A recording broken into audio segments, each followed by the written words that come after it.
यही उनका खेल है। सपा कांग्रेस वाले सरकार में आए तो रामलला को फिर से टेंट में भेजेंगे और मंदिर पर बुलडोजर चलवा देंगे। क्या योगी जी से यही सीखना है क्या? अरे जरा योगी जी से ट्यूशन लो, बुलडोजर कहां चलाना कहां नहीं चलाना।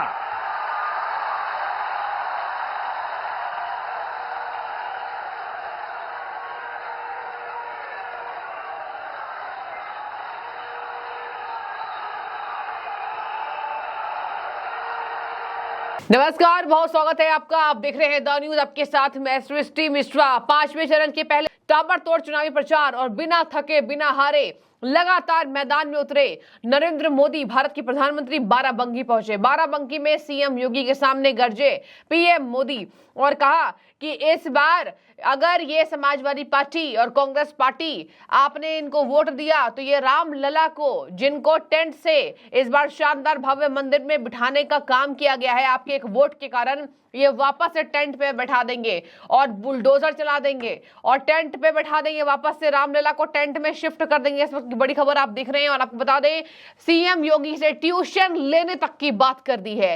कहा है कि सीएम योगी से ट्यूशन लो कि बुलडोजर कहां चलाना है, कहां नहीं चलाना है। तो देखिए, जमकर गरजते नजर आए हैं पीएम मोदी। उन्होंने बोला कि विपक्ष को योगी जी से सीखना चाहिए कि कहां बुलडोजर चलाना है कहां नहीं। ये विपक्ष के लोग दिन रात मुझे गाली देते रहते हैं, लेकिन उनकी गाली में इतनी ताकत नहीं है जितना आपके एक वोट में ताकत है। आपके इस कर्ज को मैं और ज्यादा मेहनत करके चुकाऊंगा।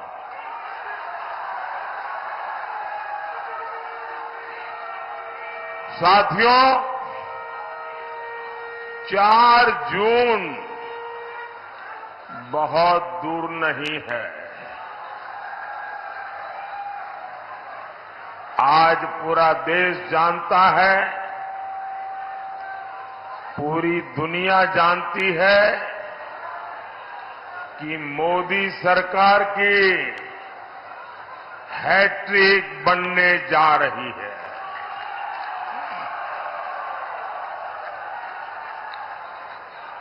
नई सरकार में मुझे गरीबों के लिए, युवाओं के लिए, महिलाओं के लिए, किसानों के लिए बहुत सारे बड़े फैसले लेने हैं। और इसलिए मैं बाराबंकी और मोहनलालगंज के लोगों से आशीर्वाद मांगने के लिए आया हूं।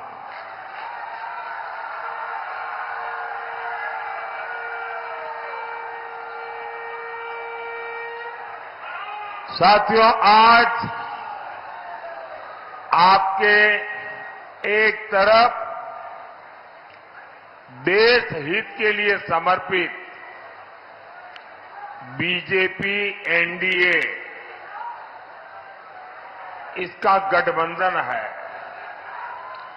और दूसरी तरफ देश में अस्थिरता पैदा करने के लिए इंडी गठबंधन मैदान में है। जैसे जैसे चुनाव आगे बढ़ रहा है, ये इंडी वाले ताश के पत्तों की तरह बिखरना शुरू हो गए हैं।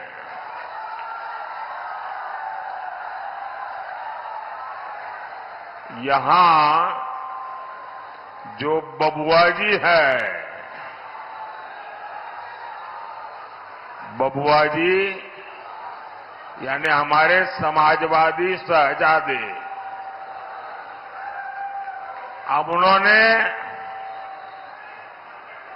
एक नई बुआ की शरण ली है।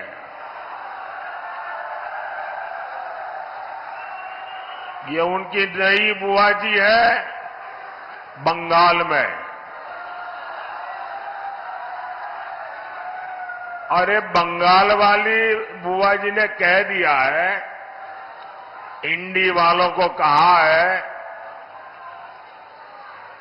कि मैं आपको बाहर से सपोर्ट करूंगी।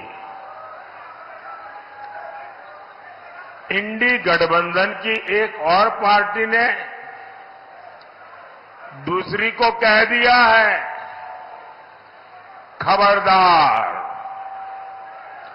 जो हमारे खिलाफ पंजाब में बोला, पीएम पद को लेकर भी सब मुंगेरी लाल को भी पीछे छोड़ रहे हैं।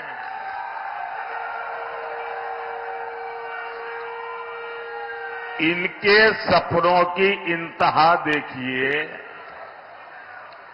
कांग्रेस के एक नेता ने कह दिया कि रायबरेली के लोग प्रधानमंत्री चुनेंगे। ये सुनते ही समाजवादी शहजादे का दिल ही टूट गया। बस आंसू नहीं निकले, लेकिन दिल के सारे अरमा बह गए।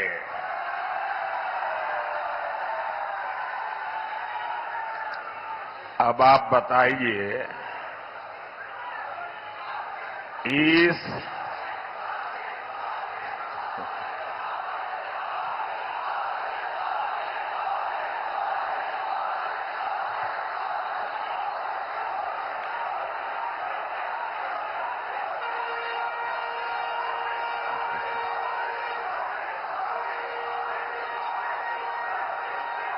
आप सब लोग इतने तेज तरार है कि सारी बात इशारों में समझ लेते हो। उन्होंने बोला कि राम लला को टेंट से उठाकर किसने शानदार मंदिर में लाया, तो लोगों ने वहां नारे लगाने शुरू कर दिए, मोदी मोदी। तो उन्होंने बोला नहीं, मोदी ने नहीं किया है, आपके एक वोट ने किया है। इसी वजह से आप एक बार फिर से जाइए और वोट दीजिए। 10 बजे से पहले वोट दीजिए। पहले जलपान नहीं, पहले मतदान फिर जलपान। पहले जलपान मत कर लेना। आपको बता दें, देखिए दर्शकों, अगर बातचीत करें तो वाकई में नरेंद्र मोदी लगातार दिन रात मेहनत कर रहे हैं। उम्र उनकी बहुत कम नहीं हो रही है, बहुत ज्यादा भी नहीं हो रही है, लेकिन उम्र के पड़ाव को वो पार कर चुके हैं। बता दें आपको कि नरेंद्र मोदी यहां पर 70 बरस से ऊपर के हो चुके हैं, लेकिन इसके बावजूद भाजपा के नेताओं से भी ज्यादा जोश है उनमें। भाजपा के जो छोटी उम्र के कार्यकर्ता हैं, उन बहनों और भाइयों, देश के अंदर 4 चरणों के चुनाव अब तक संपन्न हो चुके हैं। 3 चरण बाकी हैं, लेकिन पूरे देश के अंदर पहली बार हो रहा है जब जनता जनार्दन ने उत्तर, दक्षिण, पूरब, पश्चिम चारों ओर पहले से इस बात के लिए आश्वस्त है कि जब 4 जून को परिणाम आएंगे तो परिणाम के फलस्वरूप अभी से आश्वस्त है कि जीतेंगे तो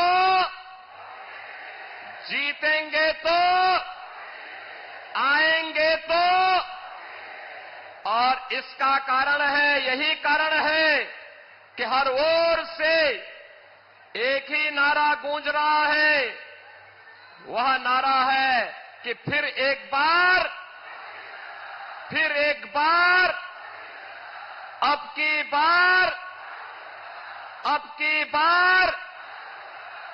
बहनों और भाइयों, यह उद्घोष अब जनघोष बन गया है।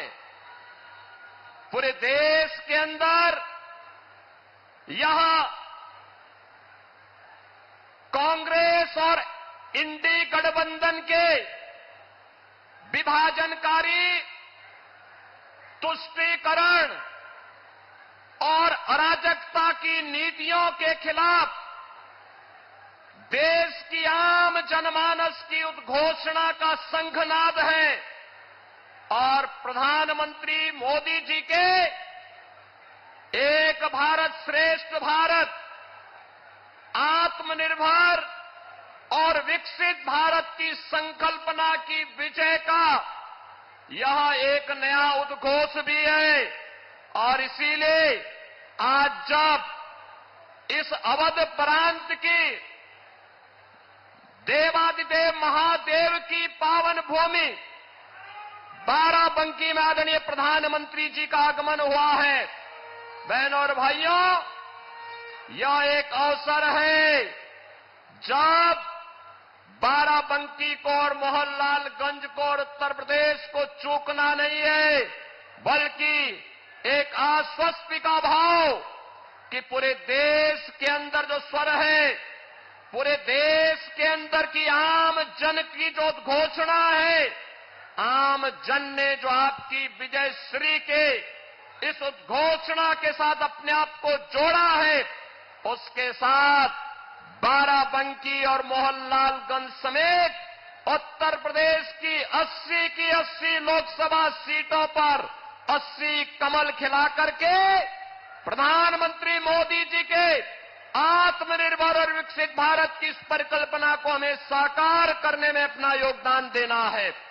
और बहनों और भाइयों, इस दृष्टि से आज आदरणीय प्रधानमंत्री जी का मार्गदर्शन हम सबको इस महादेवा की इस पावन धरा पर प्राप्त होने वाला है।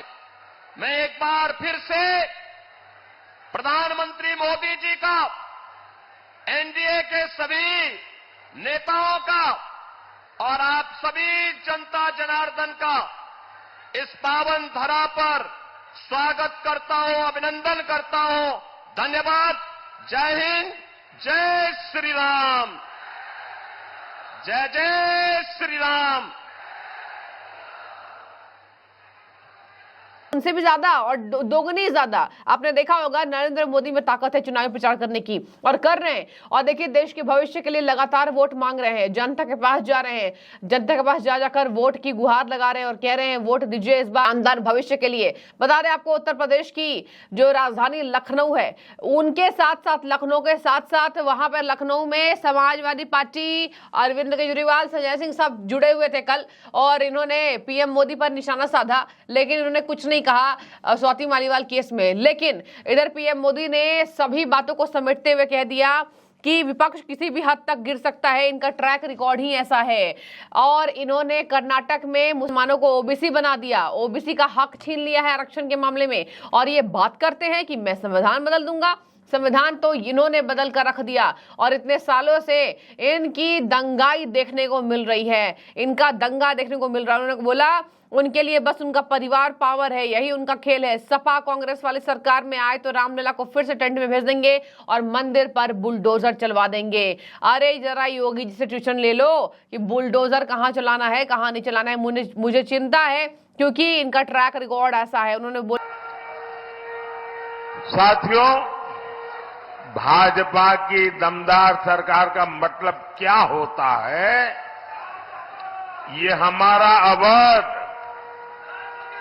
बेहतर जानता है, उससे भला अच्छा और कौन जान सकता है। यहां बाराबंकी से लोग राम नाम वाली ईंट लेकर अयोध्या के लिए पैदल निकले थे।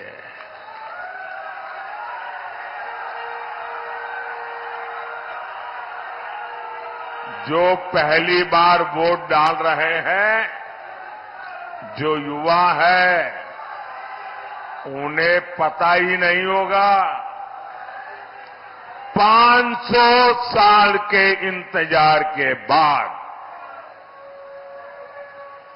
500 साल का इंतजार, ये इतिहास की बहुत बड़ी घटना है कि पीढ़ी दर पीढ़ी हमारे पूर्वज संघर्ष करते रहे, बलिदान देते रहे, त्याग की पराकाष्ठा करते रहे। 500 साल के बाद, और वो दिन याद कीजिए,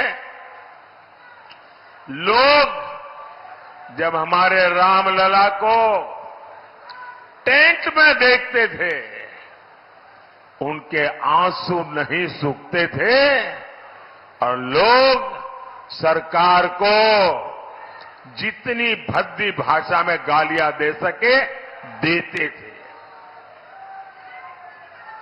लेकिन आज 500 साल का इंतजार खत्म हुआ कि नहीं हुआ? 500 साल का इंतजार खत्म हुआ कि नहीं हुआ? रामलला भव्य मंदिर में विराजित हुए कि नहीं हुए? किसके कारण? किसके कारण? किसके कारण? किसके कारण? अरे भाई, मोदी मोदी मत करो, ये तो आपके एक वोट के कारण हुआ है। ये आपके वोट की ताकत है, जिसने एक दमदार सरकार बनाई, एक मजबूत सरकार बनाई और आपका 500 साल का इंतजार समाप्त हुआ। आपका वोट 500 साल का इंतजार खत्म कर सकता है।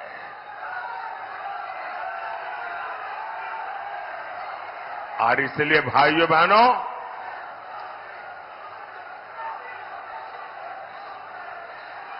कमल के निशान पर बटन दबा के आगे भी ये दमदार सरकार बनानी है और दमदार फैसले भी लेने हैं।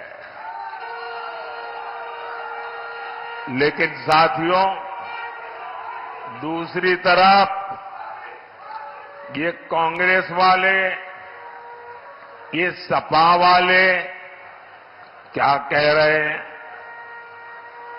पहले इन्होंने रामलला को टेंट में पहुंचाया, फिर अपनी वोट बैंक को खुश करने के लिए इन्होंने कहा यहां मंदिर की जगह कोई धर्मशाला बना दो, कोई स्कूल बना दो, अस्पताल बना दो। अब जब मंदिर बन गया तो उन्होंने इतना पेट में जहर भरा पड़ा है, इतना जहर पड़ा है, पता नहीं उनकी राम से क्या दुश्मनी है। रामलला की प्राण प्रतिष्ठा का निमंत्रण ठुकरा दिया।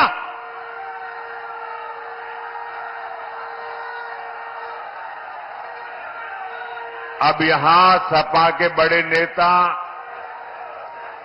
यहां तक कहते हैं, और वो भी रामनवमी के दिन कहते हैं, ये राम मंदिर को बेकार बताते हैं, भद्दी भद्दी बातें करते हैं।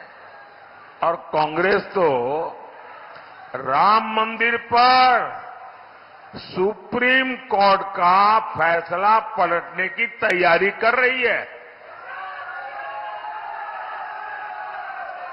सपा कांग्रेस वाले, जब मैं ये कहता हूं ना कि भाई कांग्रेस में ही रहने वाले एक नेता ने कहा है कि वे लोग ये कोर्ट का निर्णय पलटना चाहते हैं।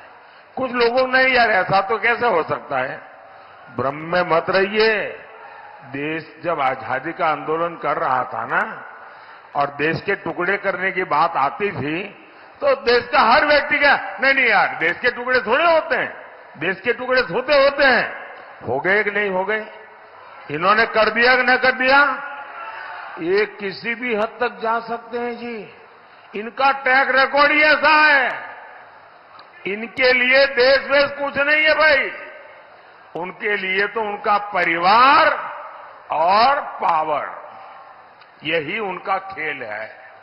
सपा कांग्रेस वाले सरकार में आए तो रामलला को फिर से टेंट में भेजेंगे और मंदिर पर बुलडोजर चलवा देंगे। क्या योगी जी से यही सीखना है क्या?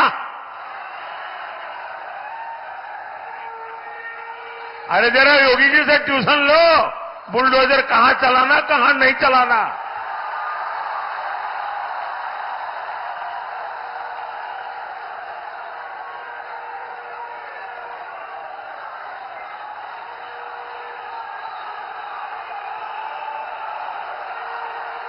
जिस वोट बैंक के पीछे ये लोग भागते हैं वो भी अब इसकी सच्चाई समझने लगे हैं। 3 तलाक से खुश हमारी माताएं बहनें भाजपा को लगातार आशीर्वाद दे रही हैं। सपा कांग्रेस तुष्टीकरण के आगे घुटने टेक चुकी है। समाजवादी पार्टी और कांग्रेस तुष्टीकरण के कारण घुटने टेक चुकी है, मतलब मुसलमानों के वोट के लिए। और मोदी जब इनकी सच्चाई देश को बता रहा है तो ये कहते हैं मोदी हिंदू मुसलमान करता है। मोदी हिंदू मुसलमान नहीं करता है, इन्होंने वोट जिहाद किया। बिहार के इनके चारा घोटाले के चैंपियन जो जेल से तबियत के बहाने बाहर घूम रहे हैं, तो वो यहां तक कह रहे हैं कि पूरा का पूरा आरक्षण अब मुसलमानों को मिलना चाहिए। इसका मतलब दलित, आदिवासी और पिछड़ों के पास कुछ बचेगा ही नहीं। दर्शकों बता दें आपको, लालू यादव ने बीते दिन आरक्षण मुसलमानों को देने की बात कही है। इसी पर पीएम मोदी भड़क उठे और कहा सारा का सारा आरक्षण इनको ही दे दे क्या, दलितों और पिछड़ों का क्या होगा। और आप सब मुझसे इसलिए जुड़ते हैं क्योंकि मैं भी एक गरीब परिवार से आया हूं। मैं बेहद गरीब था, खाने तक को पैसे नहीं थे, लेकिन उस उम्र में मेरी माँ ने हमें ढंग से शिक्षित किया, पढ़ाया लिखाया और आज मैं देश का प्रधानमंत्री बना हुआ हूं। 10 साल पहले इन लोगों ने, कांग्रेस ने धर्म के आधार पर आरक्षण देने की कोशिश की थी। कर्नाटक में इन्होंने ये तक कर दिया, सारे मुसलमानों को रातों रात ओबीसी बना दिया। तो देखिए, ये थे नरेंद्र मोदी। समाजवादी पार्टी को कहा और कांग्रेस को वोट जिहाद करते हैं। पढ़े लिखे मुसलमान फैमिली ये बात करती है वोट जिहाद वाली, और वोट जिहाद वाली ये बात करते हैं कि वोट जिहाद करो। देखिए इनकी मानसिकता कैसी है। और अगर इनका ऐसा ही हश्र रहा तो आपने बढ़ चढ़कर मतदान से इनको इनका उत्तर दीजिएगा। तो देखिए,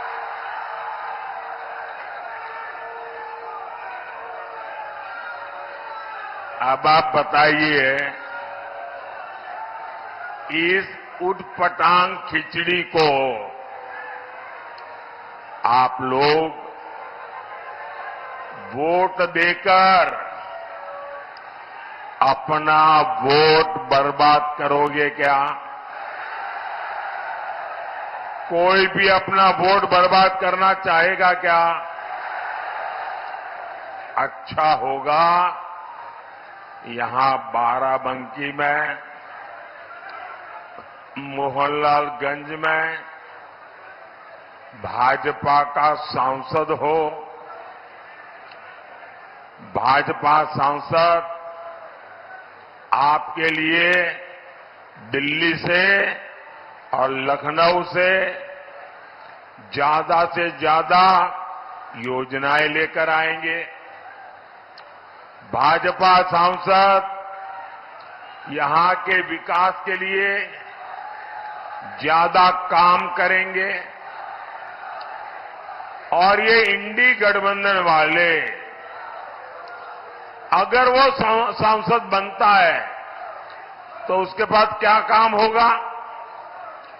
उसकी पार्टी उसको क्या काम देगी? उसका यही एक मापदंड होगा कि तुमने मोदी को एक दिन में कितनी गालियां दी, तुमने मोदी को कितनी बड़ी गाली दी, क्या तुम्हारी गाली में कोई ताकत थी क्या ताकि मोदी परेशान हो जाए? अगर आपने इंडी गठबंधन के सांसद को चुना तो उसको यही काम होगा, सुबह उठो मोदी को गाली दो, दोपहर में 2 गाली दो, शाम को 4 और डाल दो और फिर सो जाओ। आप मुझे बताइए भाई, आपको अपने घर में अगर किसी सहायक की जरूरत पड़ती हो, आपके दुकान में, आपके व्यापार में, तो आप उसको लेंगे और कहेंगे भाई ये 10 काम करने हैं तुमको, तुम्हें इतना तनख्वाह मिलेगा, मेरे ये काम तुझे पूरे करने हैं। कोई ऐसा आदमी रखेगा कि भाई तुमको मेरी दुकान के बाहर खड़े रहना है और सामने वालों को बस गाली देते रहना है, इसके लिए कोई तनख्वाह देगा क्या? इसके लिए कोई किसी को रखेगा क्या? कोई समझदार आदमी ऐसा करेगा क्या? क्या गाली देने के लिए हम किसी को रखते हैं क्या? तो गाली देने वालों की जरूरत क्या है भाई? आपको तो काम करने वाले सांसद चाहिए, आपका भला करने वाले सांसद चाहिए। 5 साल मोदी को गाली देने वाले नहीं, क्षेत्र का विकास करने वाले सांसद चाहिए। और इसके लिए आपके पास एक ही विकल्प है, ओनली कमल।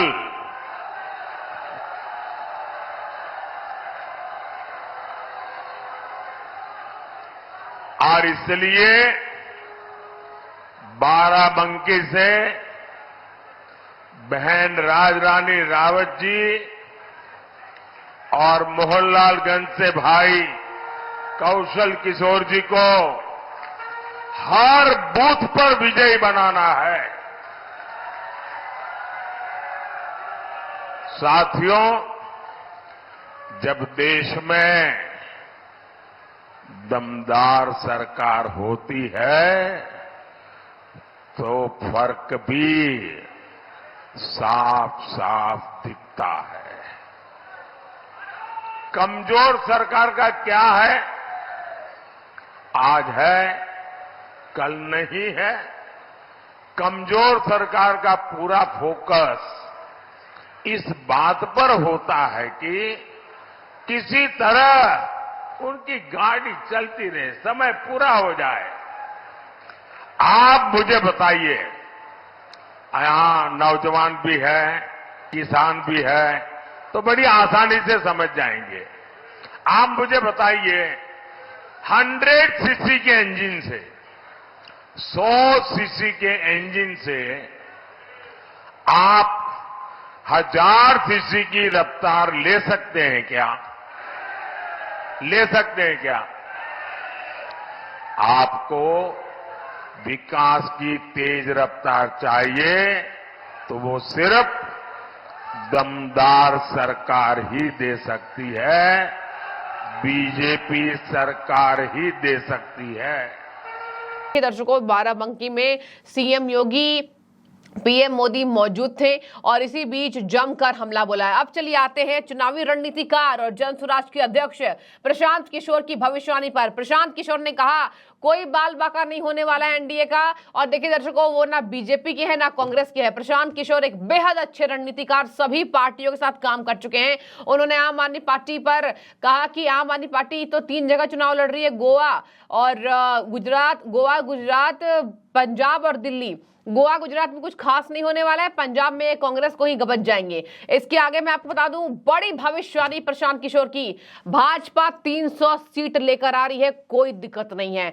इवन भाजपा की आंध्रा, तमिलनाडु, इन सब जगहों पर इनकी सीटें बढ़ रही हैं। देखिए प्रशांत किशोर ने कह दिया कि भाजपा की सीटें इन जगहों पर बढ़ेगी। और हाँ, एक बात है कि पीएम मोदी जो 400 कह रहे हैं वो तो नहीं आएगा, लेकिन इनकी सीटें 300 तक आएंगी और 300 से ज्यादा ही हो सकती है। और बता दें आपको, उन्होंने बातचीत की कि जिस तरीके से तेजस्वी यादव हमले बोल रहे हैं, ऐसा बुलेट दागेंगे कि उनका सारा माई बाप का समीकरण खराब हो जाएगा। MY और BAAP समीकरण की बात, यानी माई बाप, अगर आप शॉर्ट टर्म में समझे तो उन्होंने बोला कि माई बाप वाला समीकरण इनका सब खत्म हो जाएगा। खैर, ये थे नरेंद्र मोदी के लिए चुनावी रणनीतिकार, भविष्यवाणी कर रहे हैं कि इस बार एनडीए कितनी सीटें जीतेंगी। और कहा कि इस बार इवन भाजपा को दक्षिण में कुछ न, और जो ये बात कह रहे विपक्षी की 200 सीटें कम हो जाएंगी। दर्शकों आपको बता दें, प्रशांत किशोर ने सभी पर पानी फेर दिया। उन्होंने कहा था सभी विपक्ष ने कि भाजपा 195 और 200 सीट पर सिमटेगी। बिल्कुल ऐसा नहीं होने वाला है। भाजपा के लिए कह दिया उन्होंने कि 200 सीटों पर तो भारी गिरावट अभी भूल जाइए, क्योंकि अभी भाजपा आंध्रा, तमिलनाडु इन सब जगहों पर स्ट्रांग हो रही है। तो देखिए, देखने वाली बात होगी। फिलहाल आपने इन बातों पर अपनी जो भी राय रखी हो, जरूर हमें कमेंट के जरिए बताइएगा। कि प्रधानमंत्री ने कहा है कि टेंट पर कर देंगे रामलला को और योगी जी से ट्यूशन लेनी चाहिए। और प्रशांत किशोर का चुनावी दावा, इस बार भाजपा 300 पार होगी। आपकी क्या राय है? रखिए, शुक्रिया।